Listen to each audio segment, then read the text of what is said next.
नंदन कुमार चौधरी। धन्यवाद सभापति महोदय जी।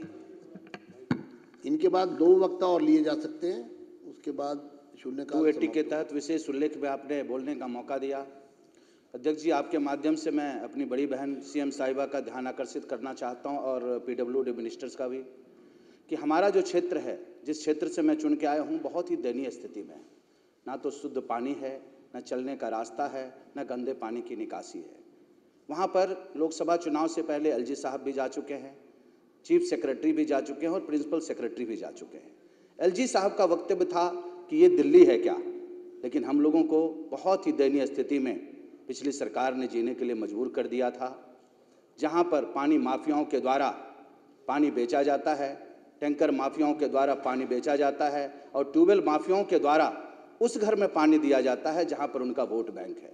और हमारा क्षेत्र इसी वजह से आज तक आम आदमी पार्टी जीतती रही है और मुझे लगता है कि पूरी दिल्ली सिर्फ पानी की राजनीति पर अभी तक चलती रही है, जो हम सब मिलकर के इसको खत्म करना चाहते हैं।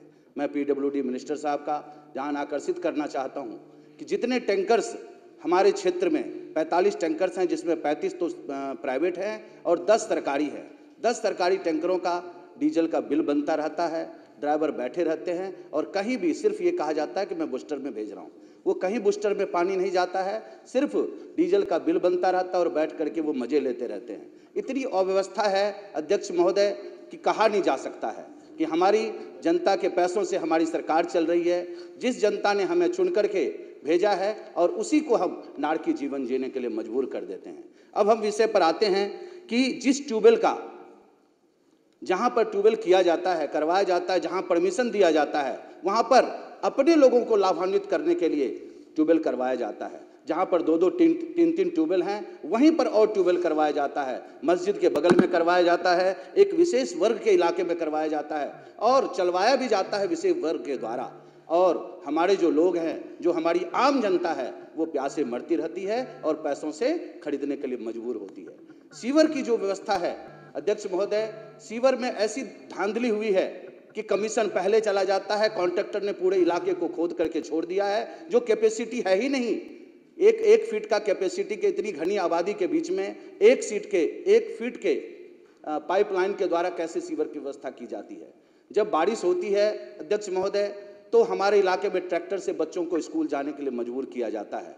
इस तरह की अव्यवस्था हमारे इलाके में हुई है और प्रिंसिपल सेक्रेटरी के द्वारा, चीफ सेक्रेटरी के द्वारा वहां पर एक्शन को, चीफ इंजीनियर को हिदायत भी दी गई, लेकिन उस पर कोई जू नहीं रेंग रहा है उनके कानों पर। अभी जब मैं जीत करके आया हूं तो मैंने एक्शन से, चीफ इंजीनियर से बात किया, लेकिन वही रवैया है, वही तरीका है इनका काम करने का। जैसे टैंकर हम लिखवाते हैं कि यहाँ पर भेजो, तो वो कहते हैं हमारे पास और भी कंप्लेन आते हैं, मैं उनको भेजूंगा। और टैंकर वहाँ जा रहे हैं जहाँ पर पिछले व्यवस्था के द्वारा जा रहा था। एक एक घर में हर दूसरे दिन पानी जाता है और किसी के घर में महीनों पानी नहीं जाता है। ट्यूबवेल माफियाओं के द्वारा पानी चलाया जाता है और उस ट्यूबवेल से 500 से 1000 रुपये पर मंथ लिया जाता है। लेकिन ऐसी व्यवस्था 1 से 2 दिन में होनी चाहिए कि पानी मिल जाए, लेकिन 3-3 महीने में पानी मिलता है। बारिश का पानी अब्जॉर्ब करके लोग कपड़े धोते हैं, फिर वॉशरूम धोते हैं, इस तरीके की व्यवस्था है। हम तो यही समझते हैं कि यदि ईश्वर ने आशीर्वाद दिया है, जनता ने आशीर्वाद दिया है, तो उसके शर्तों पर हम खरा उतरें और संगम विहार को बदलने की कोशिश करें। लेकिन आप सबके सहयोग से हो पाएगा, मंत्री महोदय के सहयोग से हो पाएगा, हमारे सीएम साहिबा के सहयोग से हो पाएगा। एक हमारा फ्लड कंट्रोल है, जहां पर 11 साल से नाला बन रहा है, रोड बन रहा है, लेकिन उसको अच्छी तरह से नहीं किया गया है। 11 साल से वो बन ही रहा है, कंप्लीट नहीं हुआ है। एक तय सीमा सीमित किया जाए कि एक तय सीमा में 6 महीने के अंदर इस नाले को कंप्लीट किया जाएगा और व्यवस्था बनाई जाएगी। बारिश का समय आने वाला है और गर्मी का समय आने वाला है, तो मैं अध्यक्ष महोदय आपके माध्यम से अपनी बड़ी बहन और मंत्री जी का ध्यान आकर्षित कर रहा हूं कि हमारे क्षेत्र में जितनी पानी की समस्या है पूरी दिल्ली में कहीं नहीं है। इससे अच्छा तो हमारा गांव है, जहां पीने का शुद्ध पानी है, चलने का रास्ता है, भाईचारा है, शुद्ध भोजन है। लेकिन संगम विहार जैसी स्थिति को बदलने की आवश्यकता है। हम चाहते हैं कि आपके सहयोग से संगम विहार को बदलें और एक अच्छी व्यवस्था बना करके अच्छा शहर बनाने की कोशिश करें।